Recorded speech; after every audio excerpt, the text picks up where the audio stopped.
मेरे पास एक शख्स आया, भिखारी था, तो मैंने कहा देखो मैं तुम्हें भीख नहीं देता। उसने कहा मैं हूं भी खानदानी आदमी, मुझे भीख के पैसे। मैंने कहा ठीक है फिर आप मजदूरी करो। कह रहा मैं रेडी लगाऊंगा। मैंने कहा चलो। मैं खुद उसके साथ जुड़िया बाजार गया, वहां से 2 रेडियां खरीदी अपने खर्चे पे, उसको दी। मैंने कहा क्या आम का सीजन चल रहा था, मैंने कहा ठीक है ये पैसे लो, जाओ आम लेकर आओ। और मैंने थोड़ा सा प्रॉफिट अपना उसमें रख लिया कि जितनी अर्निंग होगी उसमें इतने फीसद मुझे दे देना, ठीक है ना। आम और केले उसका उसने बिजनेस शुरू किया। उसको मैंने पहले 20,000 रुपए दिए, फिर 35,000 रुपए। उसने बिजनेस किया, कमाना शुरू किया, 20% मुझे देता, 80% खुद रखता और ठीक ठाक प्रॉफिट होना शुरू। फिर जी आया कि अब वो मैं असल में गोदाम लेना चाह रहा हूं ताकि मैं माल क्या उठाऊं, कारोबार तो बढ़ता है ना। फिर हमने कहा जी अच्छी बात है। गोदाम भी घर के करीब ही कहीं देख लिया इसका, वो गोदाम मैंने जाके देखा भी, चेक भी किया। मैंने कहा अच्छा एक गरीब आदमी को क्या हो रहा है। हमने जनाब उसको पूरा गोदाम भी लेके दे दिया। उसने वो केले लाके, कच्चे केले होते थे उसमें वो केमिकल लगता है ना, उससे पकते हैं, वो पक भी रहे हैं। और जनाब बिजनेस राइट, इतना प्रॉफिट मुझे शुरू हो गया कि अब हमने तमीज से बात करना लोगों से यानी उसमें बहुत बड़ा कारोबार हो गया।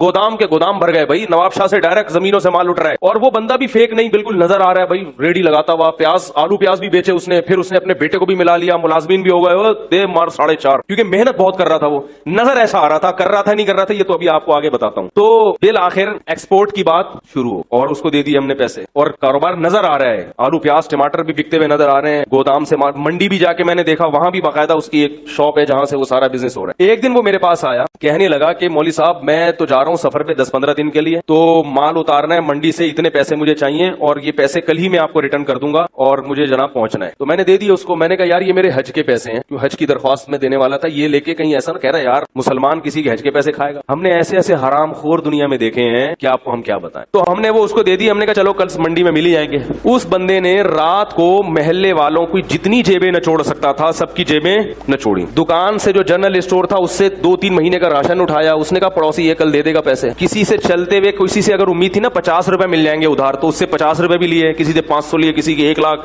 हमारे तो लाखों रुपए लिए हुए थे। हर आदमी से जितना नचोड़ सकता था उसने नचोड़ा। स्टैम्प पेपर पे जो हमारा एग्रीमेंट हुआ था वो लिखा हुआ था उसके अंगूठे के साथ, यानी मेरे तो उससे जो पैसों का लेन देन था रिटर्न भी था ना सारा, अंगूठा भी, आईडी कार्ड भी, सब कुछ। अब जनाब वो अंगूठा लेके अब तक मैं 10 साल से बैठा हुआ। वो अंगूठे का क्या करेंगे भाई। खैर जी हम अगले दिन जब पहुंचे तो कोई बंदा ही नहीं था। पता चला कि रातों रात गोदाम भी इसने, उसका भी सौदा किया है, गोदाम वाले का 3-4 महीने का किराया भी हजम किया, और जितना माल गोदाम में पड़ा था पहले से उसने कोई उसका सौदा किया हुआ था कि भाई उसका प्रोग्राम था उस दिन भागने का। वो रातों रात उसने सारा माल सस्ते दामों बेचा। वो पैसे अलग, हमारे पैसे अलग, जो हमारा प्रॉफिट था वो अलग, हज के पैसे अलग। और महल्ले वालों में किसी से 500 ले सका, 50 ले सका, 10 रुपए मिल सके, जनरल स्टोर वाले से पैसे लेके 12 साल हो गए मेरे भाई, 10 साल हो गए, सिर्फ अंगूठा है उसका मेरे पास। 10 साल के बाद मैंने करना सोचा कि इस अंगूठों को देख के क्या आदमी हसरत करे, इस अंगूठे को भी, क्योंकि कुछ भी नहीं हो सकता, कुछ भी नहीं हो सकता। कराची इतना बड़ा है कि वो गायब। फिर पता चला कि मोहतरम का बिजनेस ही यही है, ये गरीबों वाले कपड़े पहनते हैं, घर में कोई भी चीज नहीं रखते, कुछ उधार गरीब बच्चे लिए हुए हैं इसने रेंट पे, ठीक है ना। गरीबों से 2-4 बच्चे उधार लेके रख दो भाई, कोई आएगा तो मुंह दिखाने के कि ये मेरे बच्चे हैं।